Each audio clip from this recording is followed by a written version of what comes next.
Good morning, જય શ્રી કૃષ્ણ, જય સ્વામિનારાયણ.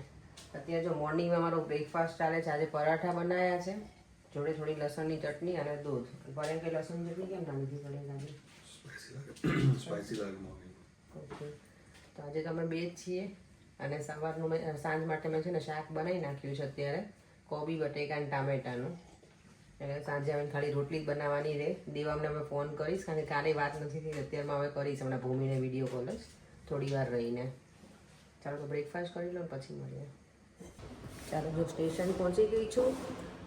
દેવામ જોડે તો વિડીયો કોલમાં વાત થઈ ગઈ, તો અત્યારે રમાઈ ઉપડી ગયા છે બધા. સામે ભૂમિને ઘરે ત્યાં છે ને ગાર્ડન જેવું થોડું ગ્રાસ ને એવું, તો ક્રિકેટ રમાય એટલે તો મજા પડી છે. ચાલો હવે અમે પણ સલૂન ઉપર પહોંચીએ. આજે થોડોક તડકો છે એટલે સારું છે, ઠંડુ તો છે એટલે મેં આજ પહેરી લીધો છે. કારણ કે ઘણી વખત બહુ વીંડી હોય ને તો પછી વધારે ઠંડી લાગે ઇવનિંગમાં.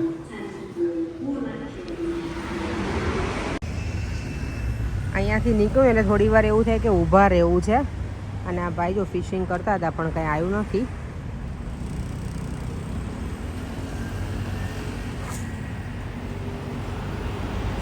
ઘરેથી નીકળું ત્યારે એટલી ઠંડી લાગે ને તો મોટું આ કોટ પહેરીને આવું, અને પછી રસ્તામાં છે ને ગરમી લાગે. કંઈ નહીં, હવે હાથમાં લઈ લઈશ. કારણ કે જો પતલું હોય ને તો પછી ઠંડીમાં ધ્રુજવું, એના કરતાં જાડું જેકેટ હોય તો ચાલે, હાથમાં લઈ લેવાનું થોડી વાર. ફૂલ સની ડે છે અત્યારે. જો મારો હેર કલર કરવાનો ડ્યુ થઈ ગયો છે, તો અલીને મારો હેર કલર કરવાની છે ને આજે લાસ્ટ કલર છે એની સાથેનો મારો. મને મજા નહીં આવે, કારણ કે એવરી ટાઈમ જ્યારે પણ મને કહું ને ત્યારે ઓલવેઝ એ મારું હેર કરી આપે. કોઈ પણ ટાઈમે કહું ને થોડી પહેલાં એમ કે અત્યારે નહીં પછી પણ મને કરી આપે, અને હવે કામ નથી કરવાની. ચલો, મારો હેર કલર થઈ ગયો છે.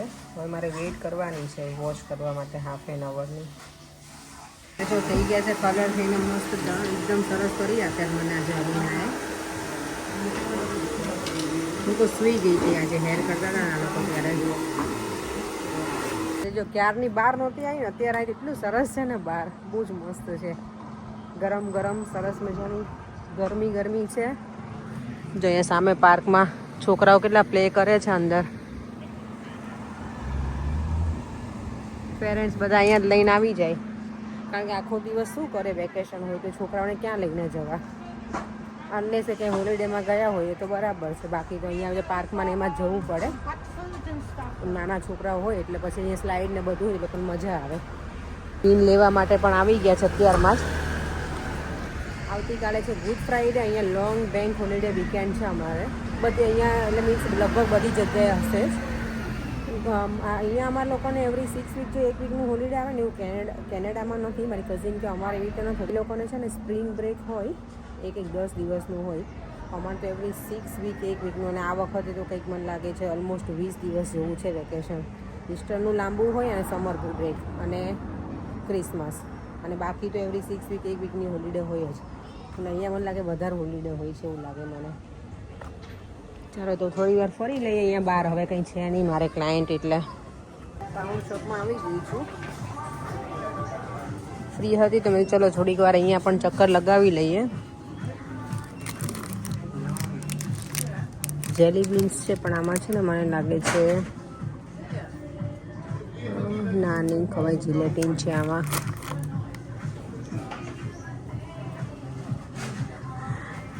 તો કદી નાના એગ છે આમાં.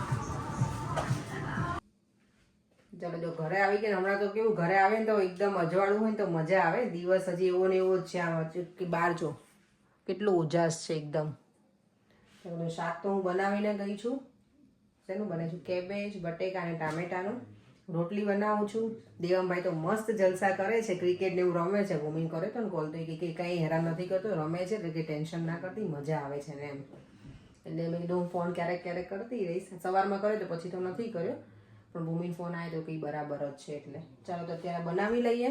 અને ઈસ્ટર વીકેન્ડ છે ને, તો અહીંયા કેવું કે જ્યારે ક્રિસમસ હોય ને ત્યારે અને ઈસ્ટર એ બંનેમાં છે ને બટેકા અને ગાજર એટલા સસ્તા થઈ જાય ને. નોર્મલી એની પ્રાઇસ વધારે હોય, પણ આવું હોય આ બે તહેવાર ત્યારે બહુ જ ચીપ હોય બધું જ. હવે ખબર નહીં એનું રીઝન શું છે એ. બટેકા તો ઓબ્વિયસલી એ પહેલાં ક્રિસમસમાં થાય, કારણ કે એ લોકો બધું બનાવતા હોય છે બટેકાને, પણ ઈસ્ટરમાં બટેકા અને ગાજર અને બ્રોકલીન બધું સસ્તું થઈ ગયું છે. એ લોકો બેક કરીને ખાતા હોય ને બધા, એટલે હું એટલે બ્રોકલીને હું તો ખાઉં છું. બ્રોકલી અને ગાજરનું શાક મને બનાવું હતું, પણ હવે આવતીકાલે બનાવીશ. હું તમને એની રેસીપી આપીશ. બહુ જ મસ્ત બને છે અને હેલ્ધી પણ કરું, તો એનું કાલે હવે બતાવીશ. આજે હવે મેં આ બનાવી નાખ્યું છે ને એટલે ચાલો તો કુકિંગ કરી લઉં અને પછી મળીએ. ચાલો સન્ડે જવાનું છે ને એન્ગેજમેન્ટમાં, તો બધું પ્રિપરેશન કરું છું. પોંચો પહેરું કે નહીં પગનું એ વિચાર કરું છું. મને બહુ ગમે આ પહેરવાનું, એટલે સાડી પહેરવાની છું ને તેના ઉપર જોઉં છું કમ્ફર્ટેબલ રહેશે તો પહેરીશ. કારણ કે ત્યાં પછી આખો દિવસ જ છીએ, એટલે જો મેં બધું અહીંયા રેડી કરીને સ્ટેર્સમાં બધું મૂક્યું છે મારી વસ્તુ. રૂમમાં હજી બધું રમણ ભમણ પડ્યું છે અને હું શાંતિથી અહીંયા બેઠી છું. પરેંગ ઉપર બેડરૂમમાં સૂઈ ગયા છે ને, કારણ કે ડિસ્ટર્બ ના થાય એટલે અહીંયા નીચે બધું સ્ટેર્સમાં લાઈન મૂક્યું છે મેં. ચાલો હવે જોઈએ કઈ જ્વેલરી પહેરીશ. અને જો મારું મંગળસૂત્ર નીકાળી અને આ પહેરી લીધું છે નોર્મલ ચેઇન. આજે મેં હમણાં ઓર્ડર કર્યું હતું ને ઓનલાઈન, તો હવે ઇયરિંગ્સ મને પહેરવી પડશે. મેં સોનાની નીકાળી નાખી છે, કારણ કે જવાનું છે ને તો પછી મેં જો બધું નીકાળીને રેડી રહું, કે ત્યાં પછી બધું સાચવવું નહીં અને આમથી આમ મૂકવું પણ નહીં. એટલે ચલો જોઈએ શું પહેરું કાનમાં. અત્યારે તો પહોંચોમાં એમ થાય છે બંને પગના લઈ લીધા હોત ને તો સારું હતું. છું આવું સિલ્વર પણ હતો. હવે નેક્સ્ટ ટાઈમ છે ને ઓર્ડર કરીશ ને ત્યારે સિલ્વર એ મંગાવી લઈશ. ચલો આ મારા ઘરેણાની પેટી ખોલી આજે કેટલા ટાઈમ પછી. મારા સાસુએ લઈને આપી હતી મને, હું ઇન્ડિયા ગઈ હતી ને ત્યારે. જોડો પણ પહેરવામાં આવશે. મસ્ત જોડો છે. આ અસ્મિતા ભાભી આપે તો મને.